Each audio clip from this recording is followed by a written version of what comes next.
Hi friends, welcome to my videos. So in this video I'm going to show you step by step how to apply the visitor visa subclass 600 for Australia. Before I proceed further, if you have not already subscribed to my channel, please go ahead and subscribe because I regularly upload videos, and if you have any concern, any question, anything that comes in your mind, feel absolutely free to ask. Alright guys, so let's proceed. So you can see that this is a temporary visa that allows you to stay up to 12 months, and you can visit as a tourist for a cruise of a purpose of other than business or medical treatment. So, and you can also visit your family and friends. Processing time for 75% of applications 18 days, 90% 24 days. So it's advisable to apply around a month in advance to be on the safer side. Alright guys, so let's assume a case. Let's say there's a person whose name is John Smith, age 25 years, born in 1995, and he is planning to visit Australia on a 3-week holiday. So as a John Smith, we are going to apply. So I have opened the official Australian page and I clicked on apply. So we are going to do an online application. So the very first thing is you need to have Immi account. So I have already published a video where you need to you need to have this account. I have shown you how you can actually create this account. So if you want to watch, the link is available in the description. You can watch. Otherwise, if you have the account already, you can proceed right from here. So I'm going to log in.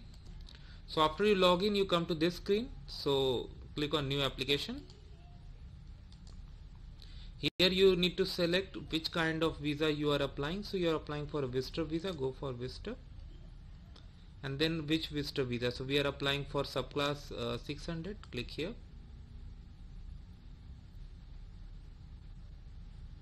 Terms and condition you can read. I think it's advisable to read, but for the purpose I'm assuming you have read already. Outside Canada, Australia, yes. Current location, let's say the guy is in India and is applying from there, and he's an Indian citizen. Purpose of stay, tourist stream, list all reasons of visiting, tourism only. Give details of any significant dates on which the applicant needs to be in Australia. So let's say on 15th September, or let's say 10th September 2019. This is 10 2019. I have booked the cruise tickets from Sydney for a week. Okay, group processing. Is this application being lodged as part of a group of applicants? No, he's applying any special category of entry. Representative of foreign government or traveling on a United Nations laissez passer or a member of an exempt group? No. Click on next. Passport details. Alright, let's start. Name, let's say John Smith, male. Date of birth, let's say this guy was born in 1995, 1st August. Okay.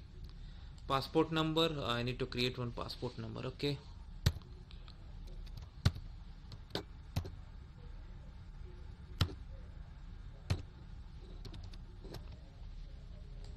Okay, country of passport India.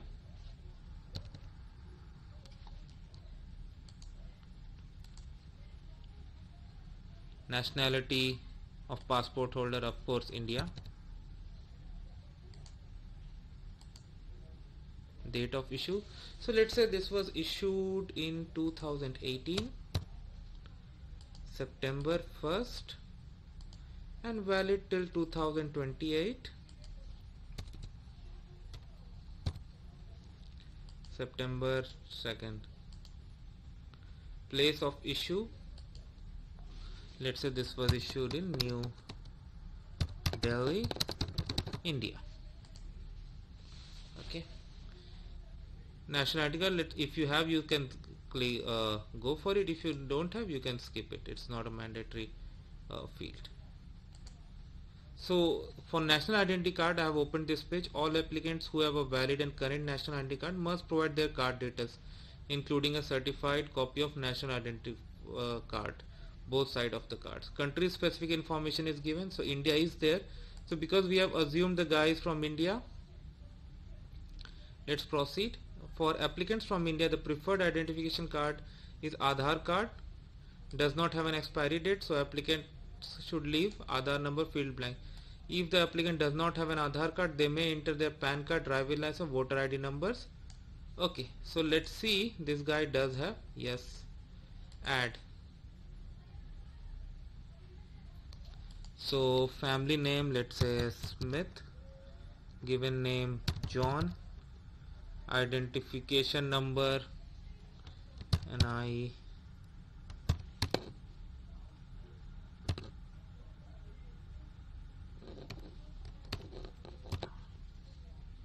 Okay, standard PAN card format I have put in India.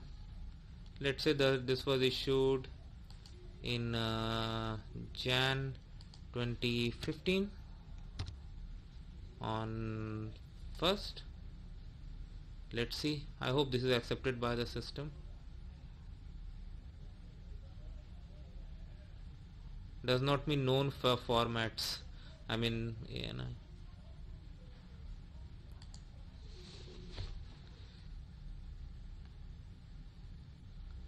Okay, but place of birth, let's say this guy was born in New Delhi.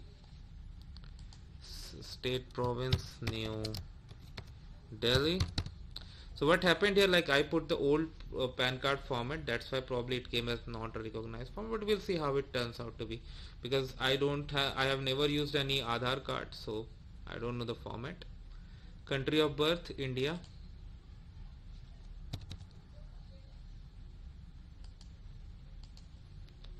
Relationship status, let's say never married. Have you ever been known by any other name? No. Citizenship, citizen of the country, yes. Any other citizenship? No. Have we previously traveled to Australia? No. Applied a visa to Australia? No. Grant number, he doesn't have any. Other passports? No. Other identity documents? No. Health examination, let's say he hasn't gone. Click on next. You have the information. If this is correct, click on yes and proceed. This is the next page about traveling companions. Each person traveling to Australia must submit a separate visitor visa application. This includes children and other family members. Listing a person's name on this page does not mean that the person has applied for a visa. So are there any other persons traveling with the applicant to Australia? Let's say no. Click on next. Now this is for contact details. Country of residence, let's say the guy is from India.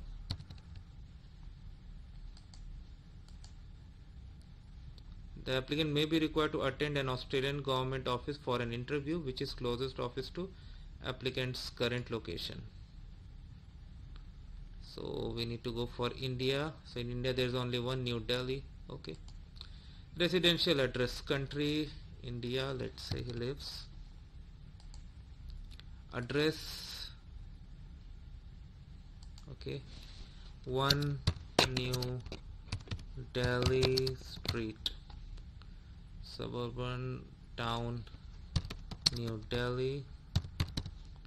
State or province, oh, it's already listed here.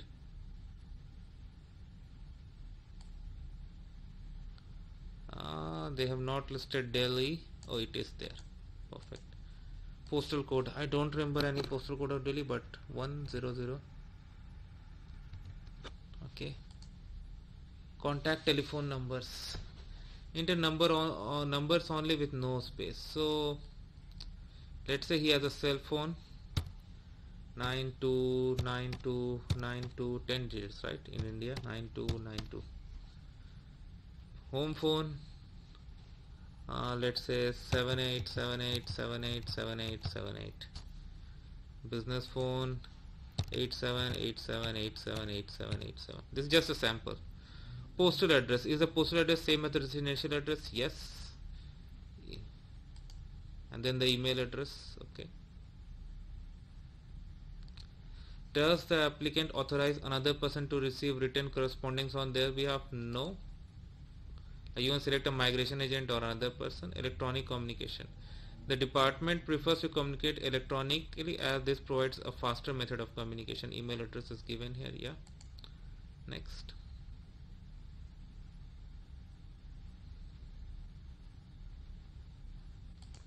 Now this is non-accompanying member of the family unit. Does the applicant have any members of their family unit not traveling to Australia who are not Australian citizens or Australian permanent? Let's say yes. Now you need to add.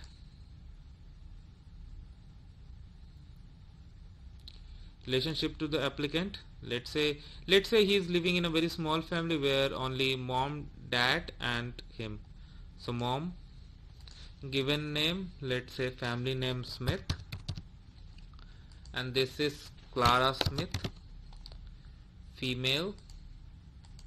So this guy was born in 1995, so let's make her mother born in 1970. Yeah,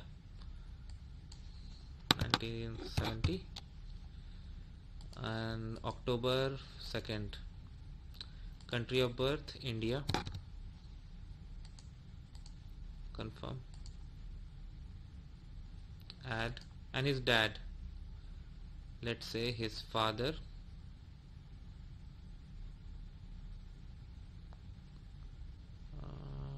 daughter, son, friend. Oh, we did a mistake. It was mother, father-in-law.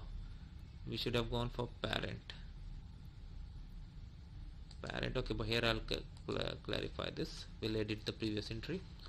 Smith, and let's say his name is William Smith, male. So we made her mother born in 1970. Let's make her dad born in 1968 and 23 August. Country of birth India. Confirm. Edit it. Parent.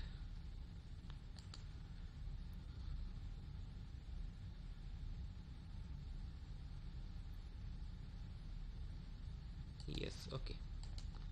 Confirm. Alright, next. Now this is very important. Entry to Australia.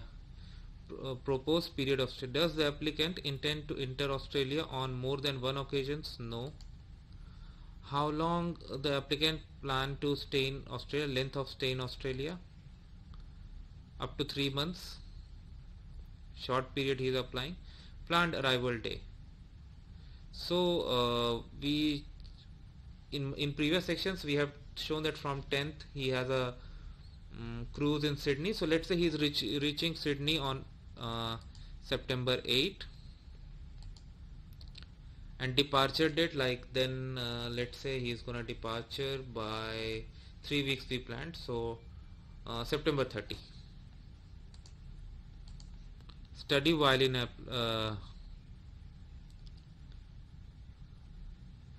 if granted, the stay period may be less than the period requested. The applicant should check the grant notification letter to confirm their period of stay in Australia. Yeah, that makes sense. Study while in Australia? No, he is not planning. Relative, friends or contacts? The applicant visit any relatives, friend or contacts while in Australia? No. I mean, whatever is applicable in your case. Oh, we did a mistake here. It should be September.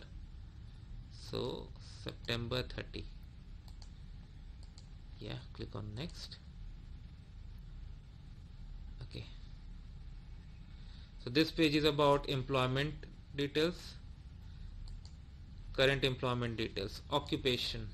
So this guy was born in 1995, so let's say he has been working for last 2 years, now 2017 till today. Occupation grouping, professional, technicians, trade worker. Let's say he's professional. Organization, let's say he's a property consultant, so we'll say Delhi Properties. I'm just creating a pseudo organization. Start date with the current employer, let's say he started in 2017 July 1st. Organization address, so India he works, I mean whatever is applicable in your case, and this guy is in Delhi, okay, and one Connaught Plaza. That's all I know about Delhi. I'm sorry. 110001. Contact number, business phone 9878999. How many digits? 4. Mobile number also, okay.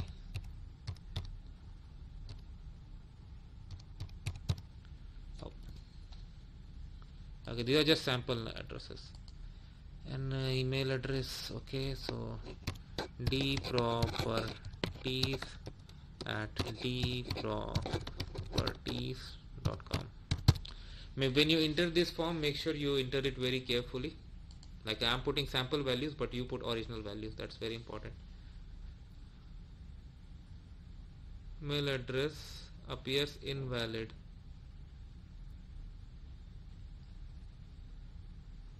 Okay, cancel. Oh my god, they are verifying even here itself. So what should I do? I made it Gmail. Let's see what happens now. Okay, they took it. Funding details. Give the details how the applicant stay in Australia will be funded. Self-funded, supported by current overseas employer, supported by other organization, supported by other person. Let's say self-funded.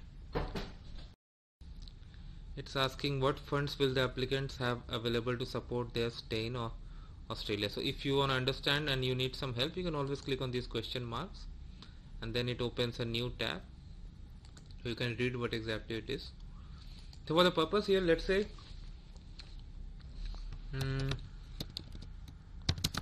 I will bring 8,000 AUD for expenses. I will also carry 2 credit cards which have combined values of approximately, let's say 3,000 AUD. That's too much of fund for a short trip. Health declaration. In the last 5 years, has the applicant visited or lived outside the country of passport for more than 3 consecutive months? Do not include time spent in Canada. No. Does any applicant intend to enter a hospital or a healthcare facility including while in Australia? No. Does any applicant intend to work as or study to be a doctor, dentist, nurse or no? Has the applicant ever had or currently have tuberculosis, been in contact with a family member that has active tuberculosis, ever had a chest ray which showed an abnormality? No.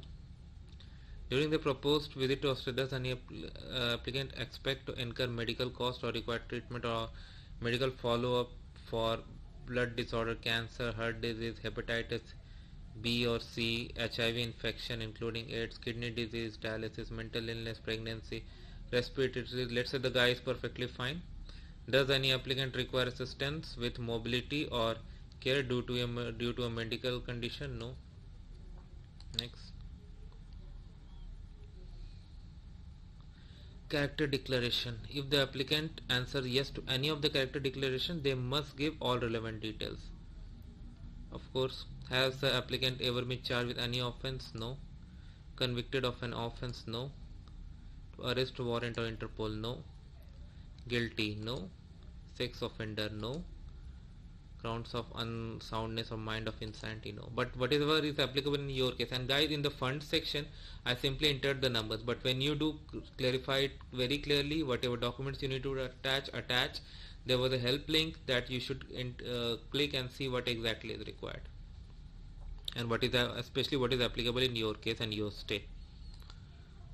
So let's say this guy has completely clear background, but yeah, you need to read every sentence carefully and whatever is applicable, click according to that, and if there's yes, provide the information. So for this purpose, I am assuming this guy has absolutely clear background with no such issues. Visa history. Has the applicant held or does the applicant currently hold a visa to Australia or any other country? Let's say no. Has the applicant ever been in Australia or any other country and not complied with visa conditions? Let's say no, but if you have, just put yes and provide details, because now many countries have shared databases. So if you have any offense registered in one country, immigration department for other country can easily find that out, and if you lie, you are nowhere then. Has the applicant ever had a visa for Australia or any other country refused or cancelled? Let's say no. Click on next. Declaration. So as I said, giving false or misleading information is a serious offense. Have read and understood? Yes. Have provided complete details? Yes. Understand that if any fraudulent document or false or misleading information has been provided with this application or any, to satisfy the ministry of their identity, may be refused? Yes. Understand that if documents are found to be fraudulent, information to be incorrect, after visa may be cancelled? Yes. Will inform document immediately as they become aware of a change in circumstances, including change of address or any change related information they have provided? Yes. Have read the conditions outlined in privacy? Yes. You can click read and click and read, sorry. Understand that the department may collect, use and disclose the applicants in personal information, including biometric information and other sensitive information as outlined in the privacy notice. Understand that if no further stay 8503 condition is imposed on this visa, it will limit the ability to remain in Australia beyond the authorized period stay of the visa. Agree not to undertake study or training for more than 3 months? Yes. Agree to leave Australia on or before the expiry period of the stay of the visa. Give consent to the collection of their fingerprints and facial image if required? Yes. Understand that if required to provide their fingerprints and facial image, the applicant's fingerprints and facial image and biographical information held by the department may be given to Australian law enforcement agencies to help identify the applicant and determine eligibility for grant of the visa being applied for and for law enforcement purposes? Yes.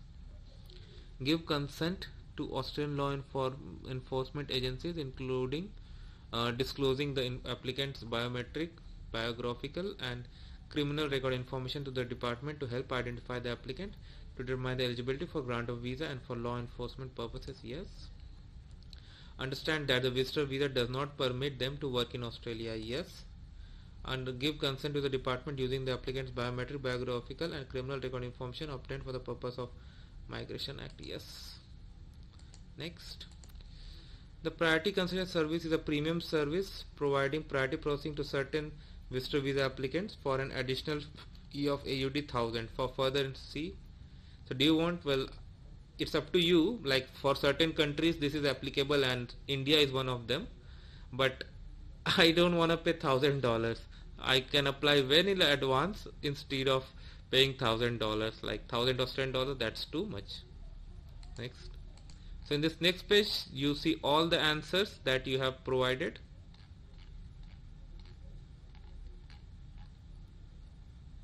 Click on next.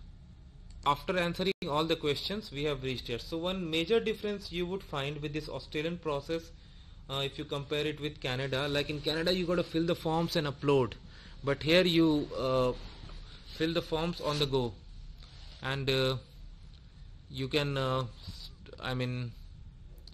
you don't have to upload forms, but yes, whatever documents they want you got to upload here. Like photographs they have asked, click here, photographs, passport, browse, upload, travel document, a national identity document other than passport that we entered the information earlier, evidence of applicant's previous travel, so these are required documents and these are recommended.